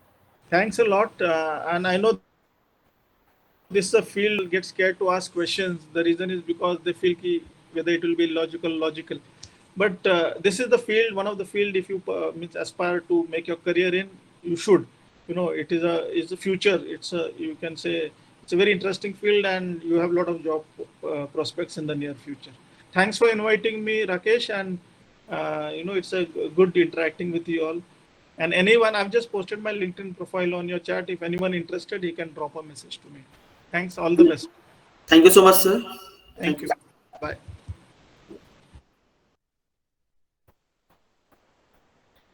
Now after sir, we are welcoming our next guest Dr. Sudhir Yadav sir. He is the head at Department of Forensic Science at Guru Ghasidas University, Bilaspur, Chhattisgarh, India. During his academic duration, he has worked as a project assistant professor, and currently he is a head of department. He is continuing his services in the field of forensic science since many years. We welcome you, sir. Please, over to you, sir. Thank you. First of all, I would like to say thanks to Mr. Rakesh and Bijay and his entire team for making me a part of this discussion. Actually, it's not discussion. It's a common platform for all of us where we can share our knowledge. And the second thing is that whatever energy I am seeing in front of me in you people, it's a very good. And whatever initiative you are going to take, because whatever I have learned and whatever I've seen in front in you people, most of you are, I think, bachelor degree in forensic science, no? Sir, BSc, MSc, MSc out also. Okay. So whatever the energy, it's a very appreciating, and whatever organization you are running, and in future, whatever you will stand in your whatever infrastructure you have. So my best wishes with all of you. And actually, whatever I have made in my slides, they are very dense, whatever you have seen there. Actually, I was thinking that most of the people are here having the target group is the students. So I'm not going to speak the things. I am just going to teach you people first. So whatever topic I have chosen, it's a very interesting topic. Is medical evidences. What is the need of the medical evidences in our day-to-day practices? Whatever the experts are facing problems. Actually, the criminal justice system is completely based on 4 limbs. If we can think, the first limb is our police, second is our jurisdiction, and third is our forensic academics, and the fourth one is the forensic science scientists, whoever is working in the laboratories. So that's why I have chosen this topic, because whatever the things right now we are facing nowadays, there are so many challenges. The first challenge is that suppose if you are going to take the evidence or collect the evidence from the scene of crime, it's very difficult to make it as such, it with its originality. Somehow it's altered. So we should try to avoid the alteration at least. So we should focus on all our 4 limbs. So once you are going to collaborate with all four limbs, certainly the whatever the justice will come, that will be very useful for not only for us, but whatever the society is residing around us. So simply, what is the medico legal? Anyone can explain? No need to go through the slides, just explain. Any one of you? Okay. Medico legal is nothing, it's a knowledge of medicine. Whoever the registered medical practitioner is day-to-day exercise in their particular routine work, is having the knowledge of medicine. And when it correlates with the legal term, legal means certain laws are there. Anyone can define the definition of forensic science? Any one of you? What is forensic science? Are you getting my voice? Yes, sir. Yes, sir. Then, any one of It is you? the application of scientific techniques in aiding legal investigation. Is it enough? If we say, what is the definition, exact definition? Application of science to those civil and criminal laws that are enforced by certain enforcement agencies. They may be government, they may be semi-government, they may be private organization. Suppose you people are running a private organization. So it doesn't matter if we are making some justice with the help of government organization. You people can also do the things proper for the sake of justice. Whatever the society is surrounding here and there. So you people are there for the providing the justice to them. Okay. So second thing is that what we are actually, if I am thinking for myself, so then we are I am just concentrate on the teaching purpose. So we are just delivering the lectures inside the class for the student to so gain some bookish knowledge and some little bit practical aspects, because we are having so many problems in our field because we are somehow not correlated the things with the other laboratories for the getting the practical exposure to the students, because the practical exposure is very important thing. So we need the practical exposures. So make the student in the perfect direction, whatever the exact direction they wish to choose in future. Because there are several branches in the forensic science, not only a single branch. No doubt I am the expert of the forensic medicine, but there are several branches. Just before my lecture, I have listened to lectures by Ujjwala ma'am and whatever Santosh sir is there. So they have also explained the same things. Whatever the branch you have to choose, you have to must pay your attention, concentration, and get some depth knowledge. So I have already explained about the 4 pillars. So me, a teacher, as a part of teaching, I can deliver a lecture, I can give you the bookish knowledge and little bit about the practical knowledge. And the second is police persons. They should also know about the practical facts of the forensic science. And the third is the forensic scientists. Whatever the evidence are sending to them, they should make a proper report with the proper investigation. And then after the judiciary, they should all free from any influence if they are going to take a justice. Can I have a next slide, please?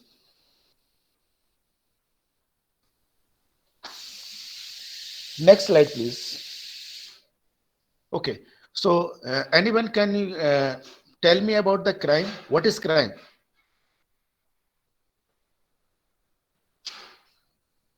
It Anything is that any can be unlawful illegal act. to law. Anti-social act means whatever the things are there, if they are anti-social, means if the society is denying, whatever the act you are going to perform, they comes to the category of crime. आप एक घर परिवार में भी रहते हैं, whatever the family environment you are facing inside your home, Your parents have maintained some rules and regulation. कितने time आपको घर से बाहर जाना, इतने time नहीं जाना. So they are what? They are some rules and regulation. If you are going to make yourself beyond the expectation and beyond the limits, that comes to category of crime. So any anti-social act is known as crime.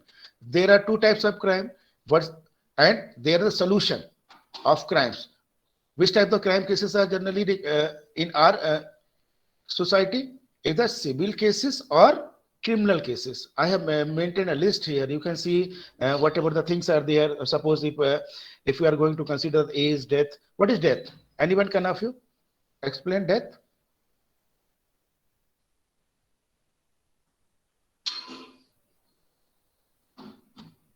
Because if people are, at least whatever Last I'm saying, stage of life. what? Sorry? Last stage of life is death. Is it correct definition according to the medical legal aspects and whatever the written in forensic books? No, sir. Complete cessation of tripod of life means complete cessation of activities of heart. Activities of heart is also known as what?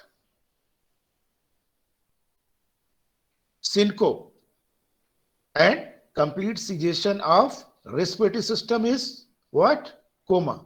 And complete cessation of heart activity is what? Syncope. And complete cessation of respiratory activity is what? Asphyxia. So combination of these three, only after that you can decide and define death. Simply, anyone can tell about the postmortem. What is postmortem?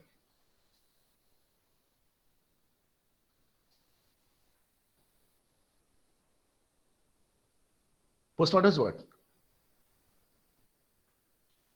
Chanchal Kamle, whatever I think you are saying, but your mic is mute. Anyway, can I go from what? Can you tell me about the civil cases? What are the civil cases and what are the criminal cases? Civil cases are those cases in which the police personnel cannot arrest a person without issuing the warrant. But in case of criminal cases, there is a need of warrant. Now you can classify whatever the examples are there, because the severity of crime is most important. Crime की severity important है बेटा. उस case में जहां पे आपको लगता है कि क्रिमिनल भाग जाएगा और उसके बाद वो सोसाइटी में कुछ और भी कर सकता है, in that case you have to go for the criminal case, sorry, civil case. And in that case particular, if the person is going away, far away, it means it can he can move somewhere else and make some other foul play. So you can arrest, a police person can arrest a person without issuing the warrant. There is no need. We can't wait for the warrant. So next slide, please, Vita. Can I have my next slide, please?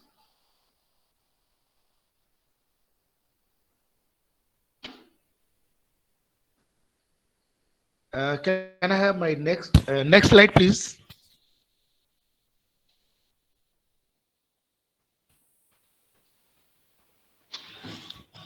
Rakesh, I'm audible for you? Okay.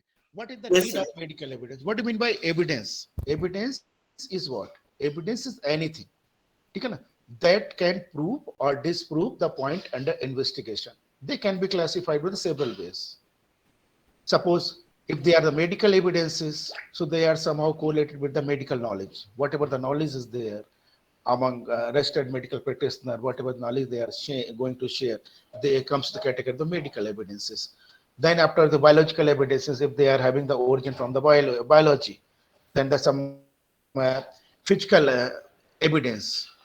Physical evidence is what? They are having certain shape and size. Even movable and non-movable object, they are also physical evidence. Suppose if you are visiting any crime scene, so what will you see? You can just observe the crime scene. You can just observe the corpus delicti. You can think for the modus operandi, like that. But whatever things are surrounding there, they are also telling something. If I move in the Ramayana, you can see there the chaupai was there. कि हे खग मृग हे मधुकर चरणी तुम देखी सीता मृग Naini. It means what? At the time of Lord Ram was asking to them, whatever the plants were there, whatever the animals were there, they are your witness. They are your eyewitness. You can learn a lot of things from them. You can collect a lot of information from them. So not only concise yourself whenever you are going to investigate the things on the corpus delta and modus operandi, chain of custody, you should also focus whatever the surrounding area is there and whatever the things are there. वो सारी चीजें जो micro evidence से भी ऊपर हो जाती हैं. Micro evidence is what? That can only be visualize with the help of certain devices. We need to develop them. Suppose you are going to take a fingerprint, you should need to develop, you should need a device to develop them. You should need some magnifying powers, magnifying lenses to visual. But such type of established evidence, yeah, whatever the immovable evidences will be there, they can't. But you have to observe from them. Can I have next slide, please?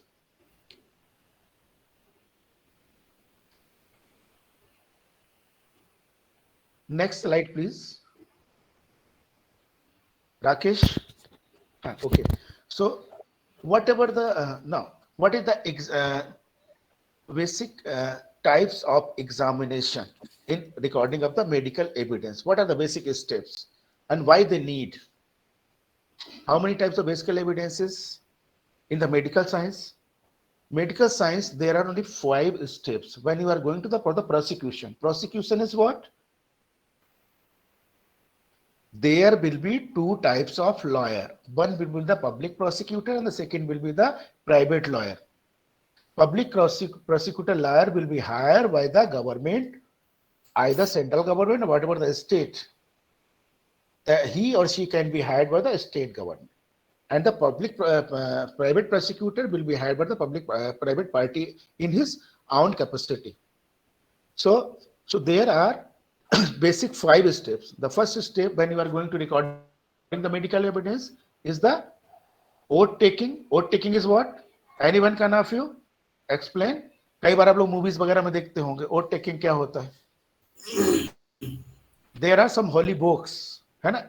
As per the religions. Suppose I am Hindu, so I will take the oath of Gita. If anybody Muslim, he or she will take the oath of Quran.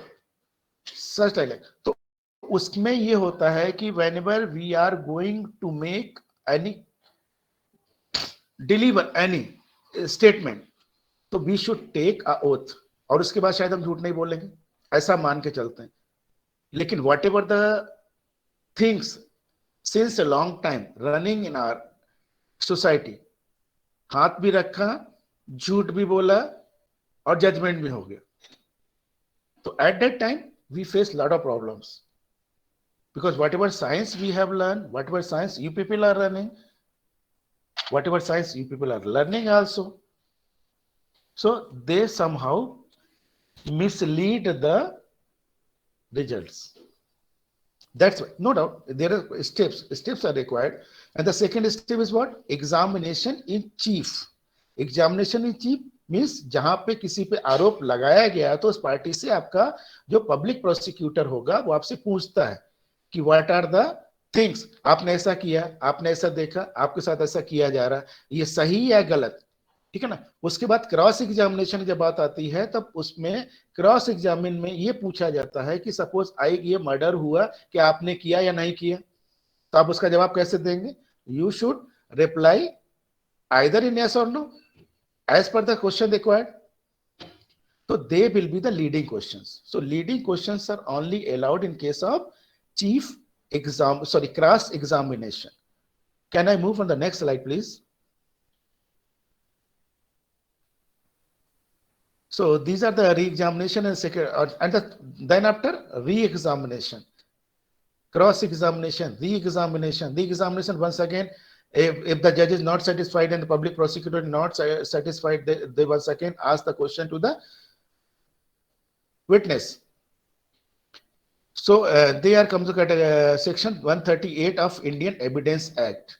So can I go for my next slide, please, Vita? So these are the various